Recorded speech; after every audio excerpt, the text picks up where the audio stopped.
I was reading a verse in the scripture saying that we'll return to be with God. And so I asked my minister, my teacher at the time, if I'm going to return to be with God, then was I with him before?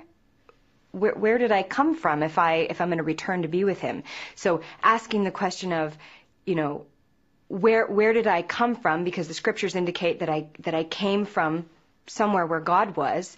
And if God is not just a ball of light, but actually that I'm created in his image, he's a personage like me. And if marriage is a sacrament and so important that it will continue after this life, I'm asking all of these questions, and my teacher pulled me aside and said, "You're confusing everybody. These are just teenagers. Just let me get through the lesson. Please stop asking these questions." And next Sunday I continued to ask the same questions. This isn't making sense. I'm reading the scriptures, and what you're telling me does not feel like it's congruent with what I'm reading. And this went on for a few Sundays until I continued to come up with what I thought were my own ideas. And he looked point blank at me and said, "You've been talking to the Mormons, haven't you?" I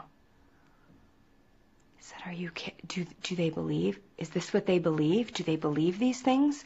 And I ran home and called the only acquaintance I'd ever known that was Mormon and said, "What do you believe about life before this life? What do you believe God looks like and who he is? And where am I going after this? What is marriage and who am I going to be?" And she said, "Come over here right now." And she set up discussions with the missionaries, and I was baptized 2 weeks later.